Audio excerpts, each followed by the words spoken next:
dadahuna sa sermon sa araw na ito. Nakana na ba tayong makinig sa salita ng Diyos? Amen! Ang ating sermon sa araw na ito ay, at ang ating topic ay, tinawag upang maging malaya. Wala maganda, upang maging malaya. Saan? Sa kasalanan. Hallelujah. Kaya ang ating pong text ay manggagaling sa Galatians chapter 5 verse 13. Lord, salamat po sa araw nito at kami makakarinig na naman ng iyong mga pagpapala sa amin, para sa aming kaluluwa, O Lord God. Lord, tuloy ka, O Lord, salamat po sa aming pastor na magmamensahe sa araw nito. Lord, bigyan mo po siya ng knowledge and wisdom upang aming maunawaan ang kanyang mga ibibigay na mensahe o mga versikulo, kanyang kauunawa sa amin, O Lord God. Kalakasan para sa kanyang buhay at kanyang mga pamilya. Salamat po. Kaya without further ado, ating po tinatawagan ng ating assistant pastor, Alexander Invento. Puli ng Diyos.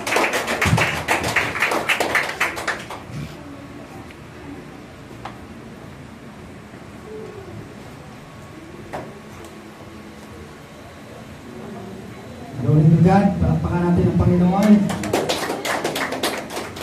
Welcome po sa lahat natin mga nandito, mga masugid na mga tagasunod ng ating Panginoon sa Kristo.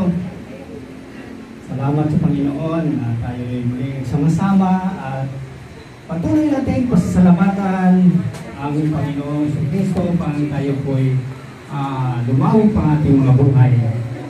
Tayo po'y magpasalamat sa ating bahay-sambahan sa Church of Smyrna na binigyan tayo ng simungan na napakaganda, no? Maganda na sa atin to. Palakpakan natin ang Panginoon. Ang ating ebanghelyo, mga kapatid, ay ating pong pinamagatang tinawag upang maging malaya. Malaya na ba tayo? Yes! Amen. Kaya malayang-malaya na tayo. Napakaganda ng mga awitin na binigay ng ating song leader, yung mga song leader natin, mga instruments. Napakaganda ng ating mga tugtugin, no? Alam niyo mga kapatid na remind lang to mga kapatid, no? Sa ating mga karunungan na bagamat tayo'y binigyan na ng kalayaan ng Panginoong Kristo, ay bigyan naman natin ng katilinuhan ng ating mga isipan na minsan ay nadadapa tayo, mga kapatid. Nadadapa tayo. Tayo isang taong makalaman, makamundo, minsan tayo po ay nagkaroon ng kasalanan.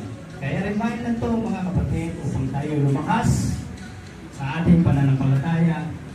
Bigyan natin ng buhay ang ating mga puso, no?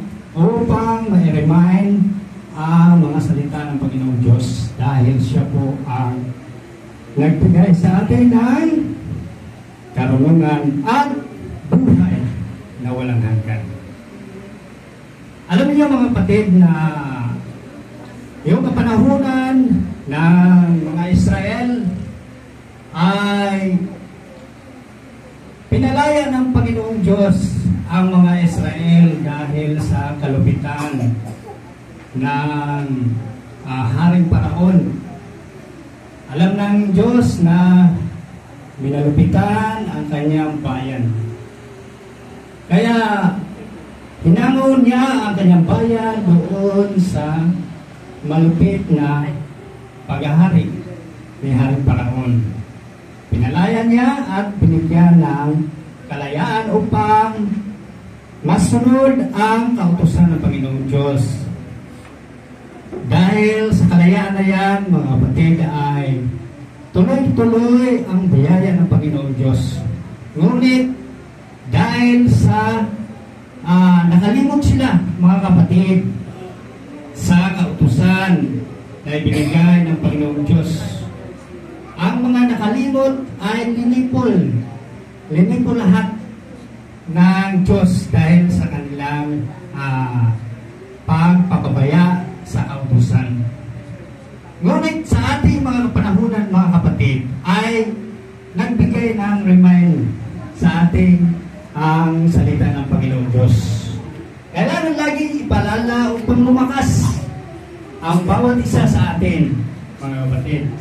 Dahil tayo ay isang tao na kung ang ating mga ninuno nga noon ay nakakalimot, lalo pa tayo ngayon na tinatnan lamang ng salita ng Panginoon.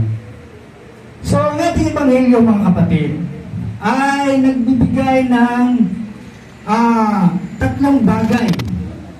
No, ang tatlong bagay na ito ay dapat nating unawain.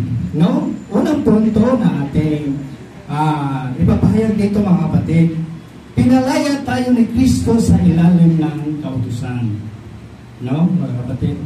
Ang pangalawang punto ay sinabi ng ating Panginoon dito sa pangalawang punto, huwag gamitin ang kalayaan na magbigay kadahilanan ng kapahamakan sa ating laman.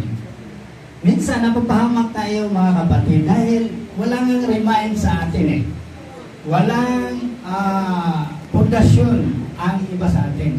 Nakakarinig man ang mga salita ng Panginoon, ngunit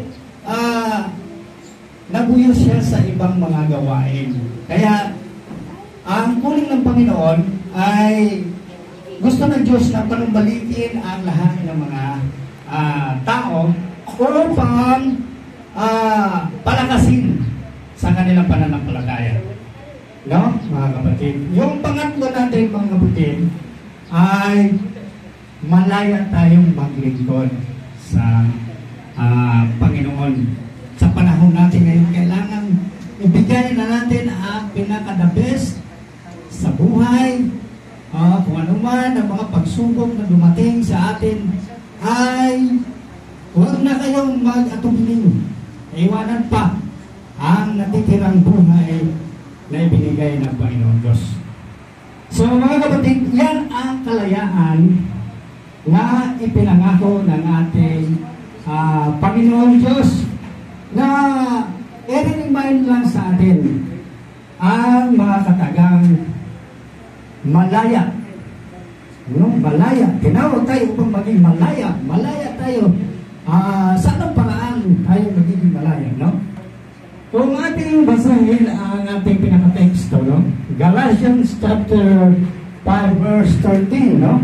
Mga kapatid, ito po ang sinasaad ng banal na kasulatan. Sa magandang balita, Biblia, kung kayo may mga Biblia. Ang sabi po ng ating Panginoon, mga kapatid, tinawag kayo upang maging malaya. Ngunit huwag naman ninyong gamitin ang inyong kalayaan upang masunod ang hilig ng laman, kundi maglingkod kayo sa isa't isa sa diwa ng pag-ibig. Yun ang sinasabi ng Panginoon na maglingkod kayo. Dahil kung sundin ninyo ang hilig ng inyong kanya-kanyang hilig sa daigdig na ito, ay magkaroon tayo ng kapahamakan. Ngunit, ang sabi ng Panginoon, maglingkod kayo sa isa't isa sa diwa ng pag-ibig. Kasi ang Diyos ay pag-ibig, mga kapatid. So, sa unang punto na ating pagsalo-saluhan ngayon, mga kapatid, dahil ang Panginoong Diyos ay nagbigay ng isang katawan na walang iba kundi ang ating Panginoong Kristo na namatay sa krus. Doon sa kamatayan sa krus ay doon nagkaroon tayo ng malayang-malaya. No? Malayang-malaya. Dahil siya ay kabayaran sa lahat ng ating mga maling pagkakamali. Maling pagkakamali. Na bagaman ay binigay na nga kalayaan, ngunit pumaroon sa mga iba-ibang landas ang bawat isa. Ang sabi ng ating Panginoon, pinalaya tayo ni Kristo sa ilalim ng kautusan. At kautusan ito, mga kapatid, ay ang kasalanan. Ang kasalanan na ito ay siyang nagpapahirap sa mga tao upang hindi makapaglingkod sa Panginoon. Kaya dumating ang Panginoon Kristo, mga kapatid, upang maging malaya tayo, upang maalis ang kasalanan na siyang nagpapahirap sa tao, mga kapatid. Ang kasalanan na yan ay, ang nagdikta na yan ay ang dyablo, mga kapatid. Kaya kung hindi tayo makinig sa salita ng Panginoong Diyos, ay kukunin ka ng dyablo, mga kapatid, upang hindi ka makapaglingkod sa Panginoon. No? Ang sabi nga ng ating Panginoon sa Galatia 5, Kapitulo 1, malaya na tayo dahil pinalaya tayo ni Kristo. Kaya magpakatatag kayo at huwag nang paalipin pangmuli. Dahil pala sa kasalanan, mga kapatid, kung tayo ibabalik doon sa mga gawain natin sa mundong ibabaw, ay alipin pa rin tayo sa kasalanan, mga kapatid. Hindi tayo makapaglingkod, no? Hindi tayo makapaglingkod yan, mga kapatid. Kung ikaw ay patuloy sa daan ng makasalanan, paano makapaglingkod ang isang tao? Kumbaga, on and off ang kanyang paglilingkod, mga kapatid. Kaya sabi ng ating Panginoon, magpakatatag kayo at huwag nang paalipin pang muli. Maaari tayong maalipin sa gawain ng makamundo kung tayo ay patuloy na hindi makikinig sa salita ng Panginoon. Kaya sabi ng ating Panginoon, mamuhay kayong malaya, hindi sa kalayaan na ibinigay ng makamundo. Alam naman namin, Panginoon, ang mga salitang ibinabahagi mo, yan ang kadalasan na marinig ng bawat isa. Ngunit tayo nga isang marupok na sisidlan ng ang katawan natin ay mahina, mga kapatid. Daluyan lang tayo ng spiritual o mga spiritual na mga kasamaan. Daluyan lang tayo na tinatawag na bahay, no? Bahay na maaring pasukan ka ng mabuti at pasukan ka ng masama. Yan ang isa sa mga dahilan dahil tayo ay tao. Ang tao na ito ay maging malaya na kung ano man ang kanyang gagawin ay siya lang ang masunod. Ngunit kung piliin mo ang kalayaan na para sa Panginoon, ang sabi ng ating Panginoon sa unang Pedro, Kapitulo 2, mga kapatid, 11-12, ang sabi niya sa ating mga minamahal, nakikiusap ako sa inyo bilang mga dayuhan at pansamantalang naninirahan lamang sa daigdig na ito. Ang sabi ng ating Panginoon, talikuran na ninyo ang masamang hilig na katawan na naghihimagsik laban sa inyong kaluluwa.